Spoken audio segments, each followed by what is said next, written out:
Good morning, everyone, or good afternoon, or maybe good evening, depending on where you are joining from today.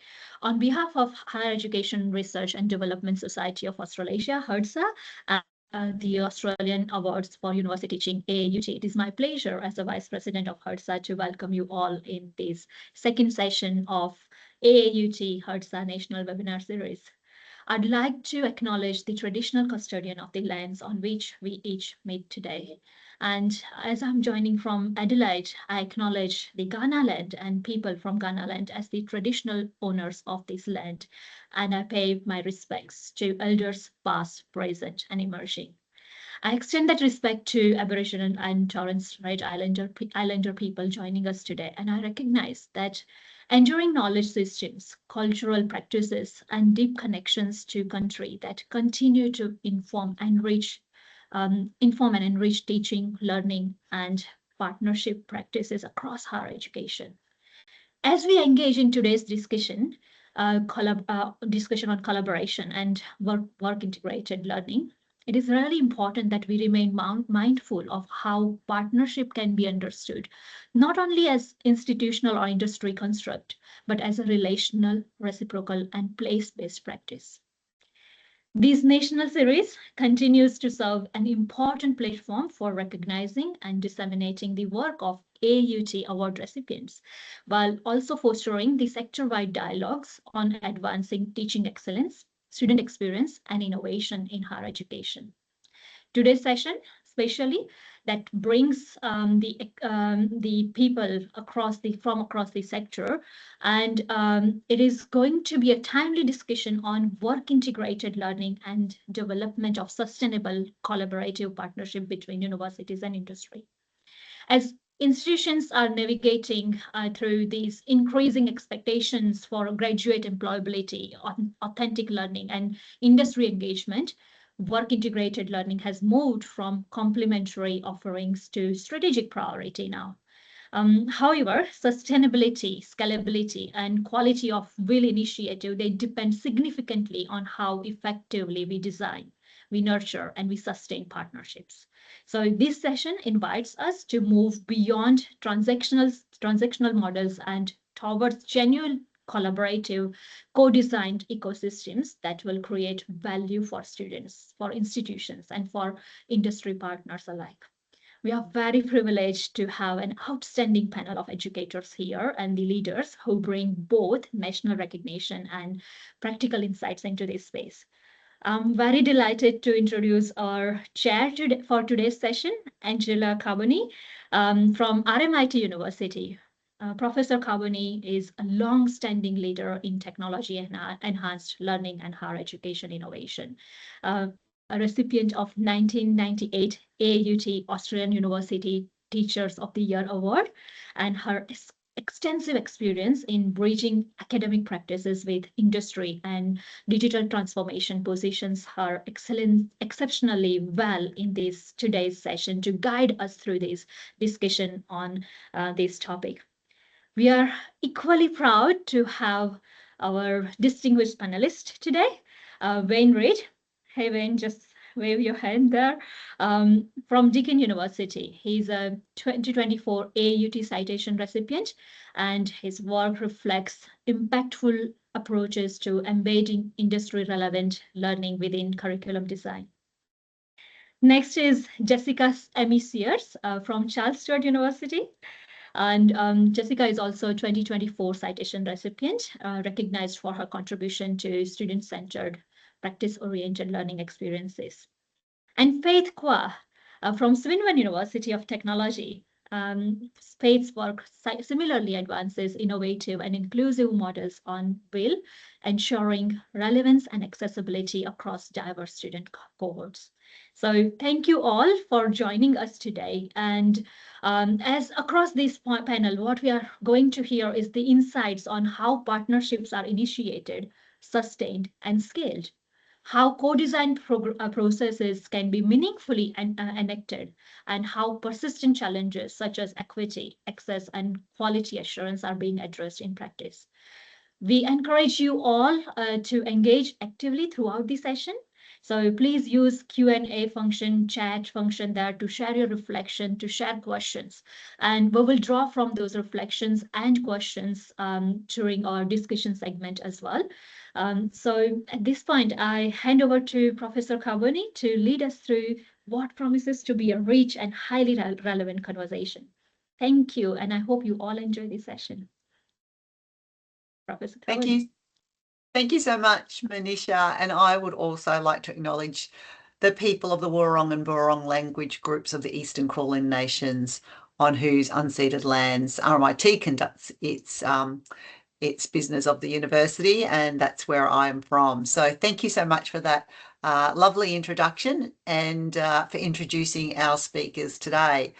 So the session this afternoon, and because it is 1 o'clock, is how do we build sustainable, meaningful partnerships in work integrated learning?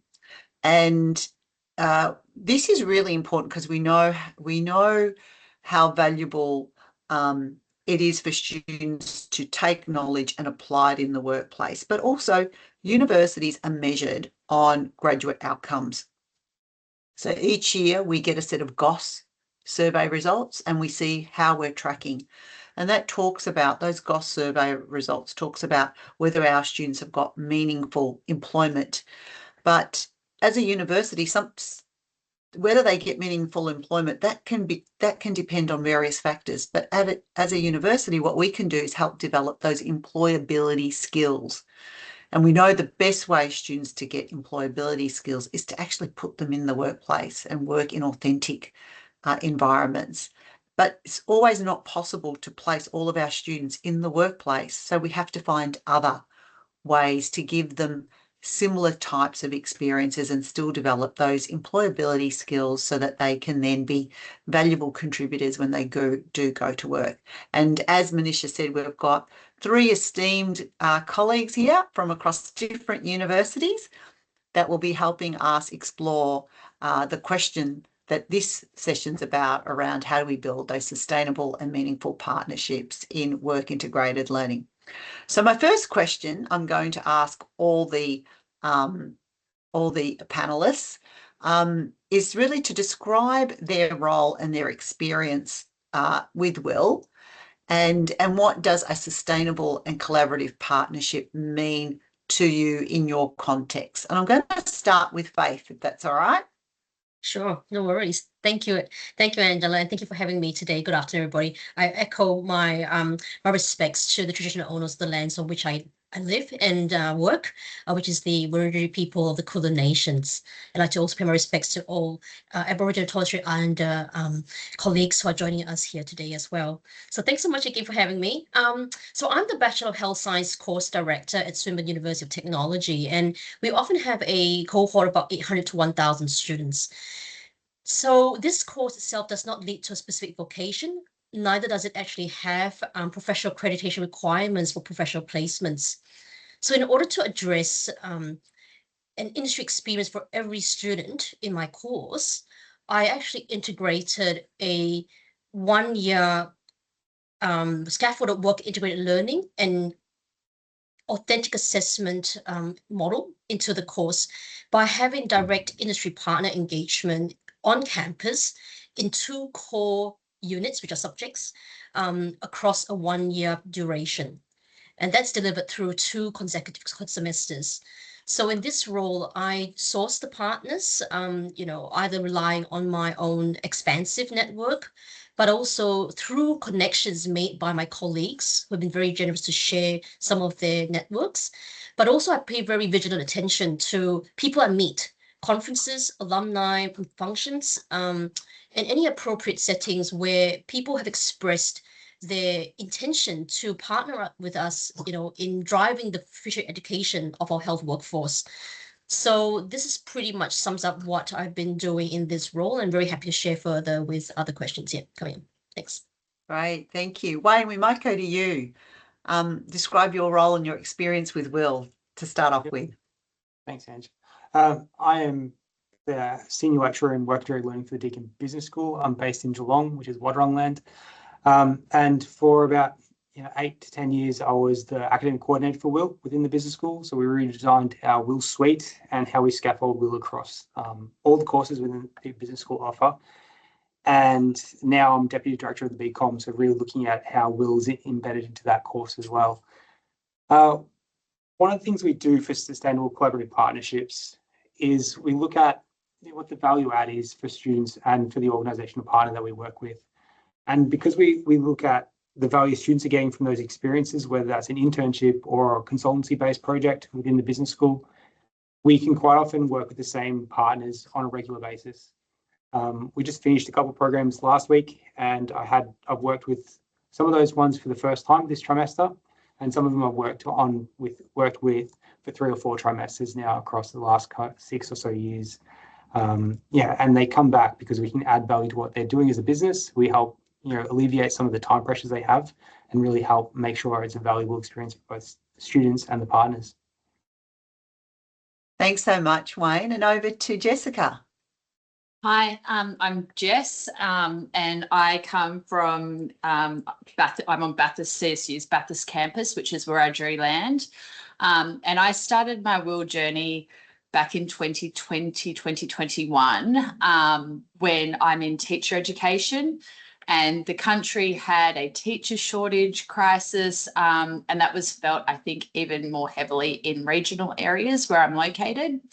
And at the same time, I was seeing competing things happening where we had issues with teacher retention and also students feeling nervous about going on long-term placements where they go for a block for 20 weeks. It's quite separate to whilst they're learning it, they learn theory at uni and then they go do the placement at the school.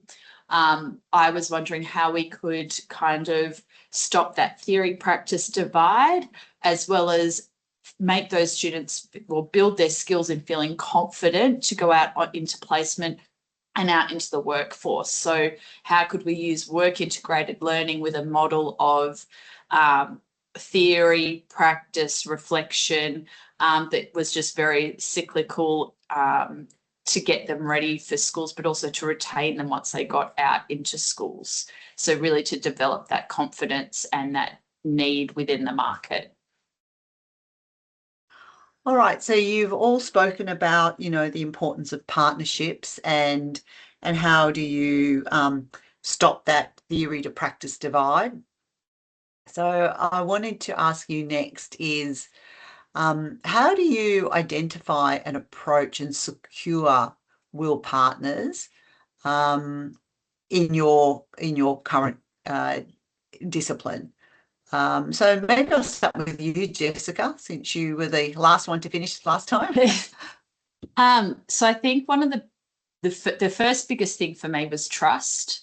I had to really build trust because I was actually getting students to go into a local high school and teach sexual education. So we're talking pornography, consent, all those really challenging, hard topics to teach, because I thought if my students can teach that, they can teach anything. And so there was a lot of trust that had to be built. I needed to be really clear about the expectations of what we would be able to provide them, because obviously there were some really great benefits that came out of it for their staff. So their staff got professional development alongside this. The students obviously were gaining great outcomes through it. We had parents that commented on the school's Facebook page, this is a wonderful experience for our students, but it's also being realistic as to just how much of a benefit it could be. And then just being obviously aware of one another's contexts. So like I said, schools, there is a lot going on, and being able to be adaptable and flexible to work with them, I think was another really key part of that partnership too, being able to just, when things weren't able to happen, have a plan B or a plan C and be very adaptable to their needs as well. How do you source the schools, Jessica? Are they just local schools or? Yeah, so initially I started off with a local school in Bathurst that I'd actually come off a hub project with, and I'd formed a rapport with a teacher there. So that was kind of my in. And I did have teachers, like, I had to build that rapport with them because they see the academic as a bit of the ivory tower. You haven't been in the classroom. What do you know? And I think what is really valuable is we can't discredit the practice, but you also can't discredit the theory. And so I think that was one of the most unique things, was we had the academics on the school sites alongside the practitioner with the students. So all three together during the reflective cycle, which was a really important element. And then after that, it was just figuring out who I knew, or who I knew that knew someone in a school, and getting them to build that rapport. Okay, you're real. You're not trying to come in and dictate. We went out and asked them, what do your students need? And we asked the students, what do you want to know when it comes to sexual health? So being really open and transparent in communication and really building those relationships is really key, because if you don't have those relationships, these partnerships do fall over, is what I'd say. So that relationship building and that trust over time, and that being able to be adaptable really helps with these partnerships. Thanks, Jess. And I'm going to go to Wayne. So Wayne, does that resonate with you about building those partnerships and developing trust? And how do you identify and approach and secure new WIL partners? Yeah, it definitely resonates. I was fortunate enough to work on a WIL Australia project a couple of years ago, looking at Indigenous relationships and partnerships, and that trust kind of is a key piece to those sort of partnerships with Indigenous organisations as well. I think one of the key things that I'm fortunate to have is I live in Geelong and the Bellarine Peninsula, and so it's a rather regional or rural kind of area. And so you have that trust because you see the businesses on a regular basis. We work with the Geelong Chamber of Commerce, and in Burwood we work with the White Horse Council and some of the other council groups around the Burwood campus. And so we build those connections, and we work with the same sort of organisations who are kind of a hub for other business activity. And so we find those connections and partnerships through some of those opportunities. And you can work with the same organisation on a repetition, like I've mentioned before. So it is a matter of having a kind of a team effort within the university. I work closely with the professional team. So I'm on the academic side of things. In the office next to me sits the professional team for the WIL space within the business school as well. And then we have an industry engagement team within the faculty and the business school. So there's kind of three parts to finding and sourcing industry partners, whether that's for internships or consultancy projects. And because we have such a wide range in our WIL suite, we can try and find all the different supports that businesses need, whether that's looking at profitability or other project-based work around marketing or HR, or having hands-on experiences for students through internships. We can generally support most businesses. So do you have a professional team that sources partners where you can place students, and what about for you said you might have projects, right, rather than placements or internships? Students work on projects. Do they support the finding of partners for projects as well? Is that something you need to do? I definitely work closely with the team. They do a lot of the heavy lifting in that space. But Matt, who is the manager of the professional team, will attend the same sort of meetings or events, and we'll kind of pitch together. We kind of see ourselves as two sides of the same coin. Right. He helps source things, or I put the students in, so we can sell the kind of the benefits of what we're trying to do for students and for the organisations at the same time. We can quite often finish each other's sentences because we present that often together. That's great. Thanks, Wayne. And Faith, is that Yes. similar to what happens at Swinburne? Yes, very similar. I do echo that trust is really important in maintaining those partnerships. But because for us, if we have non-placement based WIL, usually the responsibility of sourcing partners falls back onto unit conveners like myself. But I've been very blessed to be able to work with partners, from very small startup companies all the way to very huge organizations with few thousands of employees. And what is really good about our model is that we can be very flexible and agile and able to cater to each of these industry partners' needs, but still establishing alignment with the course learning outcomes and unit learning outcomes at a particular and with particular standard rubric for assessment. So that has worked really well. But I think to be able to continue to grow these industry partner network is really quite crucial for us to actually make our partners continue to see the benefit of co-creating solutions with our students. And we call that learner-powered industry innovation at Swinburne. And just making really transparent of the mutual benefits to student learning and to industry needs. And not just only trust is important. I actually learned from my experience that if you establish a very strong reputation for providing excellent, outstanding support to industry partners themselves, in terms of having clear communication, a very scaffolded way of maintaining that dialogue by integrating feedback, opportunities for partners to engage with us and for us to change curriculum to accommodate those needs. That really is a key of having our partners actually recommending other connections to us to be involved in the same model. So having a strong reputation of partner support, I think is also very essential in maintaining and also growing our network of partners. Faye, you may have already, you touched on this a little bit, which is my next question.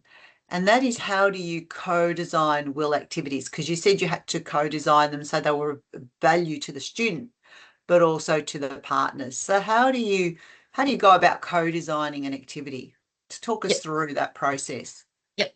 So I often maintain quite regular and open dialogue with the partners. So I often, start dialogues, even as early as 8 months in advance, just because sometimes some of the partners' needs require ethics applications in place and things like that, that we need to have, more thorough planning to get the deadlines met. But it's all about just having the open conversation with partners, asking them for the feedback. As for example, we had a partner who was a very new partner in this particular model that we had, and I said, what would you like us to actually improve? Do we actually serve your needs in the current curriculum design that we had? And they said to me, look, their primary business is communicating, health messages effectively to the community. And so although the presentations were fantastic, it was very difficult to really translate some of these outputs into these messages to the community. So they recommended, say, why don't we actually try to integrate, an infographic? And so that's what we did. And so this year we actually introduced, an element of the assessment, not changing necessarily the learning outcomes whatsoever, but integrating into the rubric, about the quality of the infographic. How well does it actually is perceived and actually effective in communicating the key health message based on what the students have worked on. And so now I've got partner feedback that that's fantastic, and then we're going to be using some of the infographics actually to design resources like data fact sheets, and also even in training programs for the community. So it's very rewarding to hear that. And I think to be able to have that really open and flexible thinking about how can we innovate curriculum together is by making our partners feel that they are genuine, partners in educating our future workforce. And so taking the feedback on is really important. But we need to do it in a timely manner, because obviously if there are changes that is required, that requires higher levels of approval, then that needs to be taken into consideration in terms of the timeline and the delivery during the semester. Great. Wayne, I'll go to you next and ask you the same question. How do you co-design WIL activities with partners so they meet the learning outcomes of your unit or your course, depending on what you call it, and so that it creates value both for the student and for the partner? Yeah, I think it's something that I think about on a regular basis. So with our units, at Deakin, we have units, which are the courses. The unit learning outcomes stay pretty structured. The assessment design is kind of broad enough that whatever with the client and partner needs, it can be shaped within that kind of space, within the portfolio space that we have.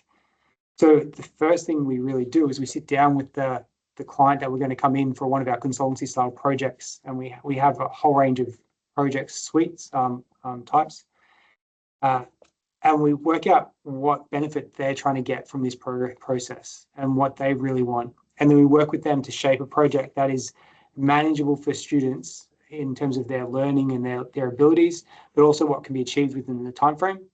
If it's a 2-week study tour, the projects are smaller. If it's a 10-week program, then it's a little bit bigger. And then once we understand what the client's really after, we can shape the projects that are going to let the students have flexibility to kind of do something creative and, evidence-based that pitches something that's valuable to the client. And then the client gets a report, presentation, and some other resources out of it. the students get the great value of interacting with an industry partner and learning those professional consultancy experiences on a regular basis. We complement that with other PD. So what we deliver to students is kind of customized at times based on who we're working with. But the project itself, the challenges that the students tackle is wholly shaped based on what the industry partner really needs and what is going to help them the most. So we constantly have a think about what value students are getting from it, but also how we can help our partners. Yeah, great. And Jessica, how about you? Yeah, so I think my one was a bit different to other WILs in that we do have work integrated learning where students go on block placements for 4 to 6 weeks. And the way my model ran, it actually ran for over 3 years, multiple different semesters, and it changed each semester based on feedback from both the students and the school teachers themselves. And even being adaptable week by week, because students would have a few weeks of theory and then they'd be going into the workforce with me and the teacher from the school. Then we reflect on that. They come back to the uni, we do a bit more theory and they go back again. And they do that 6 to 8 times, depending on which semester they did the class. And so that teacher and I being there together was part of that co-design where they would be giving the students feedback before they would come back into the workplace the following week. So it was quite responsive to what they saw as being the need. And like I said, each time we ran it, before we would step in and be teaching, that my students would be teaching the school students, we would survey the entire cohort and ask the actual school students, well, your teachers have said they want us to teach these learning outcomes within the syllabus, but within that, what do you actually want and need? So we were actually designing it not just alongside the school teachers, but also alongside the school students as well. So, and having that, because it was that constant cycle week by week for a 4 to 6 week period, it did mean that we were able to adapt to what was needed within obviously the industry I'll use rather than schools, whilst also still meeting what we needed. So that constant dialogue, that continuous feedback and reflection and refinement, and every time you have those feedbacks and reflections, you're building trust and you're asking your client what do they need. The students are also producing resources for the client which they can use, and at the same time you're looking at how to develop your students as well. Great. My next question is around, because we talked about, Jess, you've got block placements. Faye, you said you had large classes of 1,000 students, so you probably wouldn't be putting all those students in a placement, but they'd be working on perhaps projects, and you've got, that the students would work on that are based on industry needs. And Wayne, you've got a bit of mixture of, some projects and some placements, internships. How do you maintain, and I'll start off with Wayne, how do you maintain quality and consistency across diverse WIL experiences, especially when you might be working with many partners? So, I imagine you wouldn't have one partner, but you would have perhaps several schools and students will be going off to several schools, or you might have several partners coming up with different projects, or you might be doing, some students are off in a placement, some might be in a shorter internship, some might be working on a project. So how do you maintain quality and consistency? Over to you, Wayne. Thanks, Ange. That's a tough question, and it's tough to kind of keep that balance. In the project side of things, it's relatively straightforward. We're kind of fortunate that there is a team. There's about 6 people in my team now at various points of the year, and we've worked hard that there's someone experienced and someone junior at all times, so we can co-teach a program as mentors and facilitators working with our industry partner. And when we support students, whether it's through PD sessions or feedback and advice on their projects and how they're progressing, we understand and we teach each other how to go about that to make sure there's kind of consistency across all the different programs and consultancy models that we have. So we're fortunate to have developed material and supports that way. In terms of internships, that's where there's a bit more flexibility. If we think about maybe what Jess is going to talk about in a minute, each host is different. So we have to go through kind of an onboarding process and share material with those supervisors to help them understand what is going to happen for students or where they are in their journey, what the expectations are in terms of giving feedback or supports. It's something that I think a lot of universities are still kind of developing strategies on how to do, and different parts of the university have different approaches. So it's something that we're constantly trying to learn from as we work on what information we share with our hosts and prepare supervisors in terms of how they engage with students and what we do that way. And Jess, how about you? How do you maintain the quality and consistency of the different WIL experiences? So I'll talk about the discrete version that I've run within subjects rather than the actual, because we obviously have got work integrated learning with placements, and there are people that would be far better to discuss that than me.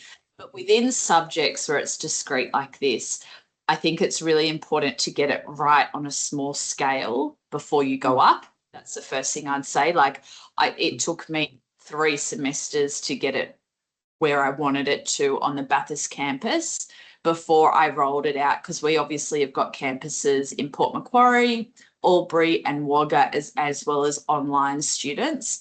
So I made sure that I had most of the kinks, and don't get me wrong, there were still kinks when I rolled it out at a larger scale.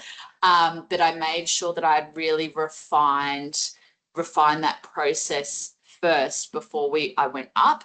The other important thing is having the right people. So when we were looking at the academics on the other campuses, it was making sure that we had the right academic that again could be really good with that relationship building, that trust, that open communication. It was also making sure that when we approached schools, and we had schools by the time I was running it in the 3rd semester, I had people calling me up saying, can you bring your students out to our school and run that same program? It's also making sure that you have the right people at the host, if that's the word we're going with, Wayne. You use that word, so I'll use that one. At the host, it's making sure that you're also connecting with the right person within their institution to make it work as well. Because if you're not aligned, that becomes problematic. And so for an instance, I've had, on both ends of the spectrum, I've had teachers that go, oh, you don't need to worry about the theory. You learn everything on the job, right? And that then creates friction when we're saying, well, actually, theory is really important. At the same time, if you have an academic that doesn't kind of appreciate or understand the role of the person in the industry, that can also create friction. So I think it is making sure that you iron out the kinks and then making sure that you get the right people in these positions. And if you get the right people, it just works so well. So I'd say that is probably one of the really key aspects of this. So you talk about getting the right people. What sort of training do you have for the academics, the academic supervisors and the industry supervisors? Is there any training that they do? So for our block placement, yes, there definitely is. For what I do, it's a lot more informal, but it is obviously conversations, meetings where we discuss. So it's not as far as a formal training that I have yet established. Yet, I'll use that word. Yet you're giving me ideas, Angela, as to other ways I can scale this now even further. But no, there's no actual formal training. But there's a lot of what I'd call informal professional development that's occurred. And that was one of the first time I did this initiative, I'll call it. It was really fascinating. Just one of the unexpected positive outcomes was how many people in industry that were a part of the process said, this is the best professional development I've done in over a decade. this is the most engaged I've been with profession. I was like, I wasn't intending this to be a professional development experience for you, but it's a wonderful consequence that's occurred. And just to give it and I think because of what we were doing in schools with sexual health and drug education, there has been such a dramatic change in that space so rapidly that it was great professional development for teachers that, vapes didn't exist when most of those teachers left university, and now they're everywhere. So getting that kind of knowledge, or, when some of them went through university, pornography was a Playboy magazine, and now it's works like Spotify or Netflix on your phone. So they saw it as a great professional development opportunity for them too. So, yeah. So, Faith, you have 1,000 students in some of your classes you mentioned before. How do you maintain quality and consistency across the different WIL experiences? Because I imagine you'll be dealing with multiple partners. That's correct. So the 1,000 students are pretty much across the Bachelor of Health Science cohorts, but because we embed this model into 2 core units, so pretty much each intake might have, about 200 students, for example. So we still have to manage, 200 students. But first of all, I like to say that when we speak to the industry partners, we do have standardized partner briefing materials that outline the learning outcomes, roles, and partner expectations. But very importantly, to also clearly articulate to partners what they're not responsible for. We try to ensure that the assessment criteria and rubrics are standardized across all the WIL offerings as much as possible, so that students are also familiar with what's expected as they progress through the scaffolded model. But also managing student expectations is also another important element, because they know that they are being exposed to different experiences depending on which sort of partners they are work with. They can select the partners if it aligns with the timetable of the partner, aligning with the partner's availability, but making it really clear to students that we are assessing them on their capabilities, reflection, and evidence of learning, rather than the industry experience context itself. So they feel more comfortable enough. They don't feel like, oh, so-and-so has this other partner, which seems much better, much more exciting, and therefore I'm, getting the short end of the stick. But to really be clear that they are being assessed on the evidence of learning rather than the industry experience per se. Maintaining consistent quality and quantity of industry feedback is an issue, it's a challenge. But we must recognize that our partners work with us and come to class on campus really basically on their volunteering their time, right? And so we need to be flexible with them, but at the same time, we need to be able to assure students that we can act as conduits when partners not able to come on campus on a weekly basis, for example. We can be conduits in liaising with partners, addressing their concerns or getting more feedback, etc. But we've been very, very blessed because a lot of our partners come onto campus in each semester, at least 3 to 4 times a semester voluntarily, because they see the benefit of actually working closely with the students so that the outputs are meaningful for them. And I think in the presence of in the event that the partner's not able to come to campus for whatever reason, then I'm usually there. And I normally will also have a tutor there who will be able to provide the extra support for these students. So I just said, you really need staff who are really invested and passionate and see the value of WIL to be able to sometimes go out and above and beyond their workload to actually make these experiences as meaningful and as conducive as possible. So I think that's generally sums up what I think it's really quite important to maintain that consistency, but it's all about managing expectations, partners and students, and working together and having that open dialogue. Yeah, great. I do see that there was 55, now 54 participants online. I will ask them to start thinking about their questions. So if you've got some questions, please post them in the chat that we can ask any of the panelists. I will move to another question and I will ask Wayne this one first. What have you found effective in improving equitable access to WIL, particularly for students who might be working or having caring responsibilities, or they're from underrepresented groups? So how do you improve, or what have you found effective in improving equitable access to WIL? Yeah, thanks, Ange. That's a good question.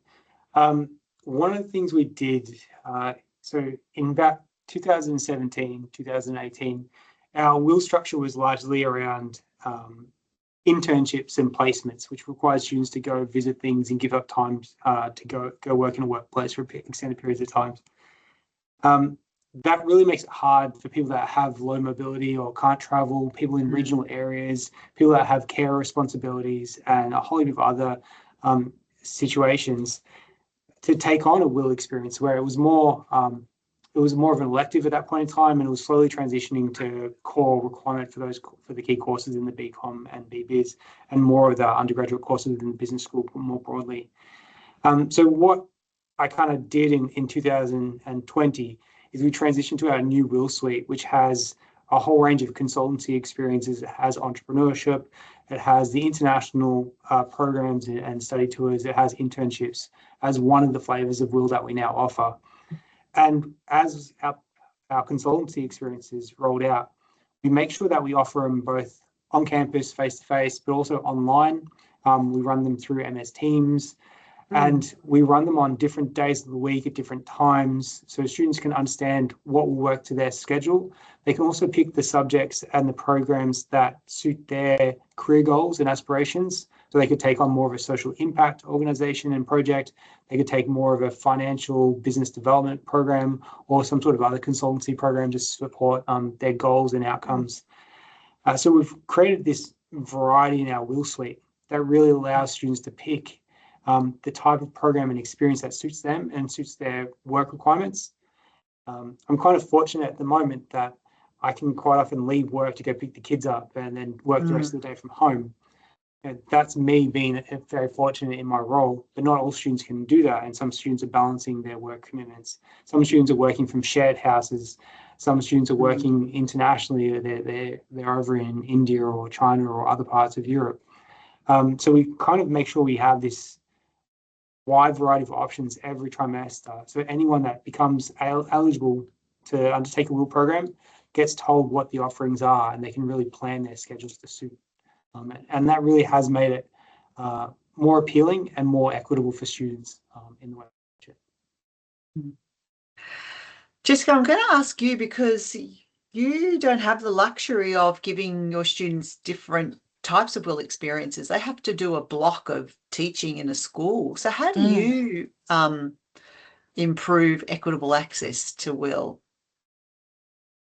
So obviously, I think there's a lot to that we can look at.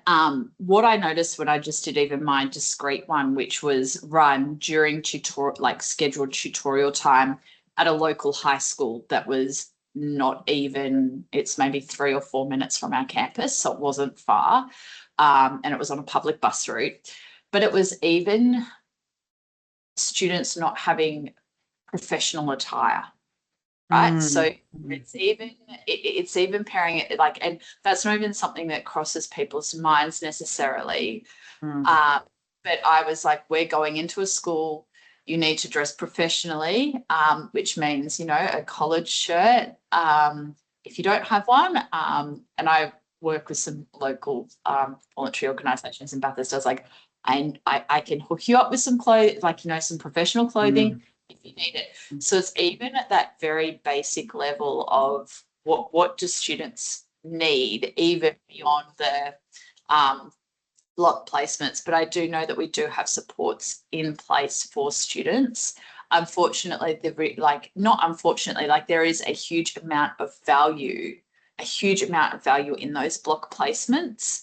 At the same time, they are at times a financial or a challenging constraint for students. And that's why I thought this is a good opportunity for students to have a taste and build that confidence, so that way when they're going knowing what to expect, rather than the nervousness and stress coupled with all of the also financial or carers and all of that stress on top. So the idea of this discrete was to, these little sessions during tutorials, was to take some pressure off, but also to build that confidence and competence before going out on their placement. Oh, good. Faith, did you have anything further to add? Otherwise, I will go to the question that's been posted online. I'm gonna just add very quickly that for our students, because the industry engagement experience happens right on campus in core units, as long as students are able to attend their timetable classes, they will have that experience. But if they are not able to, not all is lost, because from week 1 of the semester, I set very clear expectation and mini timelines for students to actually work on their authentic assessment tasks by accomplishing these mini timelines each week, which they can do so online or outside of campus.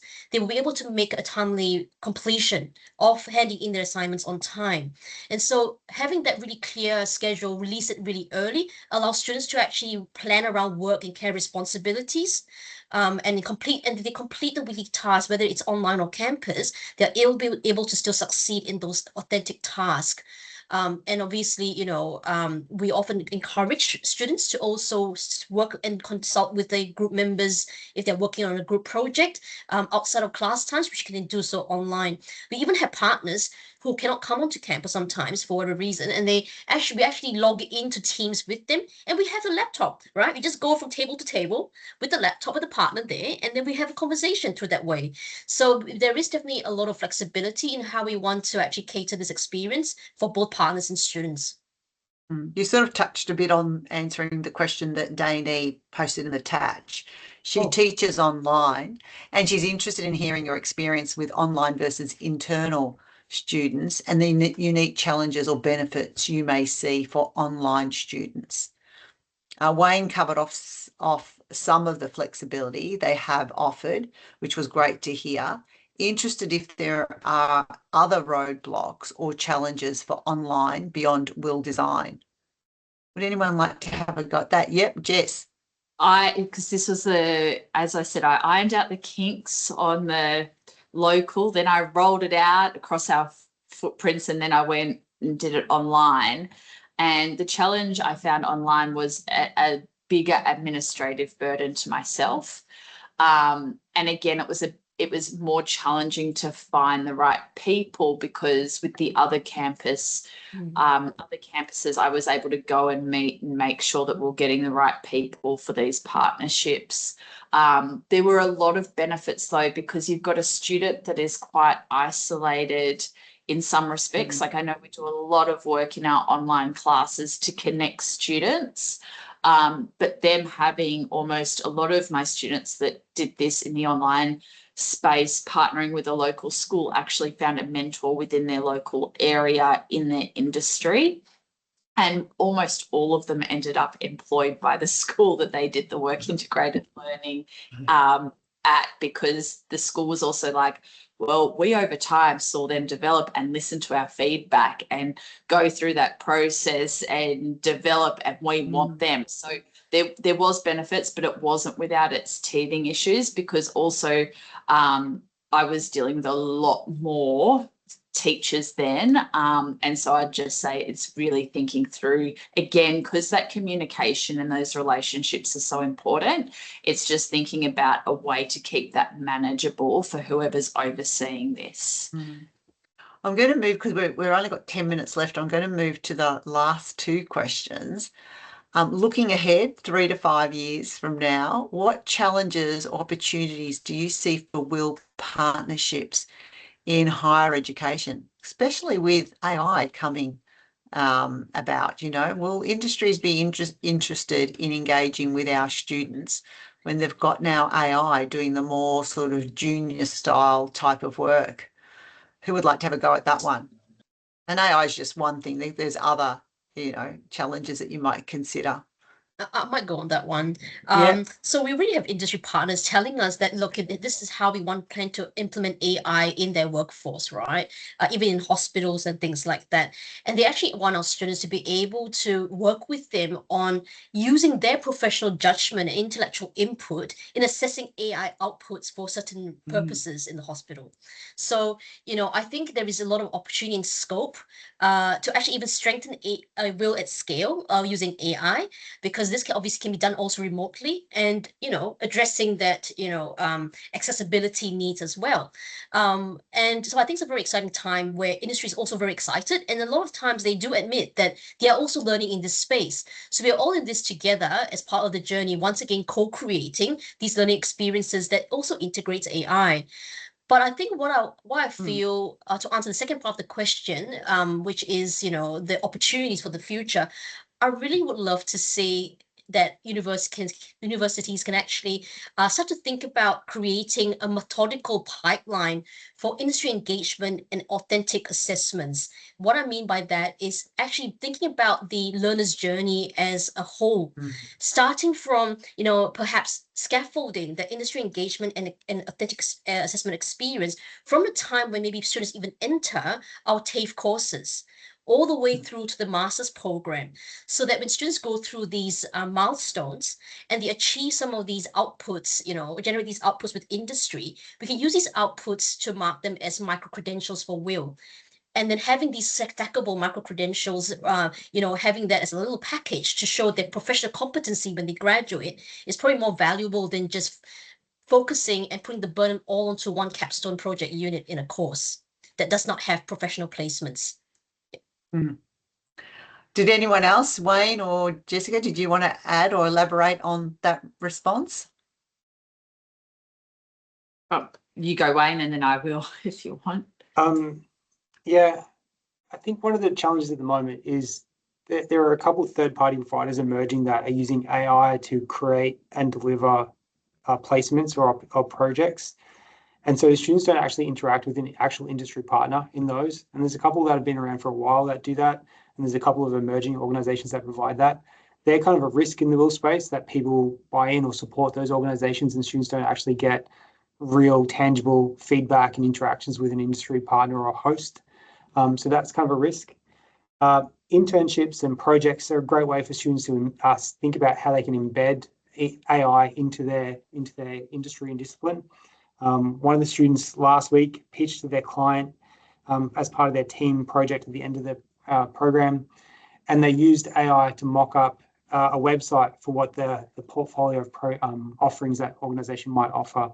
And so they were really able to embrace AI and how industry will use it and put it into a practical situation, and also give industry clear insights to where their thinking was and how they were developing their ideas and recommendations.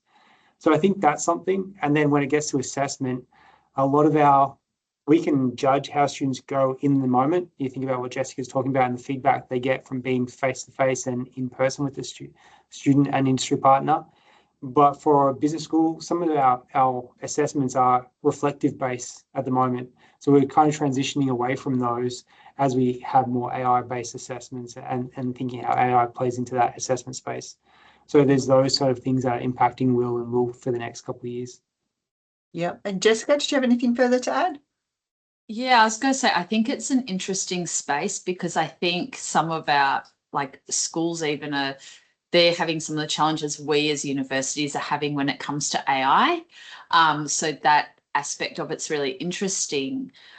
When I think about teaching though, which is what I'm preparing my students to do, we know that the most important thing when it comes to a student learning is their relationship with the person that's teaching them. And I know I'm going to sound like a broken record because I've talked about relationships today, but it is we know that people learn better when they've got a good rapport with their teacher. And I can't, I think there's a huge amount of value of our students being in that actual real life authentic space. So even not just them teaching the lessons, walking through the school, hearing the bell, students coming out, all of that environmental stuff too, that's really key to that learning process. So I think it's going to be a really interesting space to watch how it all unfolds. But I think it's also really important to acknowledge we as universities, but also our industry partners, are sometimes experiencing some of the same challenges and trying to navigate this space all at the same time. Yeah, it's very interesting. All right, we are coming to time. So I'm going to ask you each for one piece of practical advice you would offer to colleagues or partners who are looking to build more sustainable WIL partnerships? So, Faith, starting with you. Great, thank you. I think we need to really focus on building partnerships that deliver ongoing value for industry and not one-off experiences. So these sort of partnerships must be really based on clear mutual benefits, repeatable WIL experience frameworks with consistent expectations, sometimes even predictable expectations, and also maintaining that continuous dialogue. Beautiful. Wayne. I think keeping in mind the value and challenges that students face when they undertake WIL is one of the key things. As Faith said, and I mentioned before, the value for partners is there. So when WIL is always those three kind of components, it's industry, education provider, and student. Our benefit's always there because students are getting some sort of quality experience out of it as long as we're looking after things. So it's really focusing on what students are getting and what industry are providing and making sure there's some sort of balance there in favour of students. Beautiful. And Jess? I'd say take risks. The first time I tried this, it didn't run the way I wanted it to. It took me 3 semesters and we're still making improvements. But you can't, not taking a risk is worse. So I'd say take a risk. You may not get it right the first time, but just keep persevering till you get it where you need it to be. And it's all about the trust and relationships. Beautiful. All right. Thank you so much. We've answered a few questions on the chat. I really appreciate the panelists' time and their insights and hearing from their experience as well. And I hope that all the people online have actually enjoyed this conversation as well. I'll now pass it back to Manisha, who's back online to close the session. Over to you, Manisha. Oh, thanks, and I think Angeline would be good at closing the session, so I'll just invite Angeline. Sorry, Angeline. Yep, sure. So thank you, everyone. Thank you, Ange, and the panelists, as well as HETSA for organizing this collaborations with AAUT. We'll be sharing the recording on HETSA and AAUTN websites when it's available. So on behalf of the organizers, I'm just going to say thank you again for your time and participations. And we look forward to seeing you on the next webinar, which is on the 28th of May on student experience that supports diversity theme. Remember to keep a lookout for the registrations, and also a reminder for you to sign up for the HETSA conference. Early bird registration closes on the 15th of May 2026. All right, have a great day and enjoy the rest of your day. Thank you, everyone. Thanks so much, Angeline. everybody. And hopefully we'll see Thank everyone you. at the HETSA conference. Yeah, Bye, see you at everyone. HETSA. Thank you. Bye, everyone. Bye. Bye-bye. Thank you.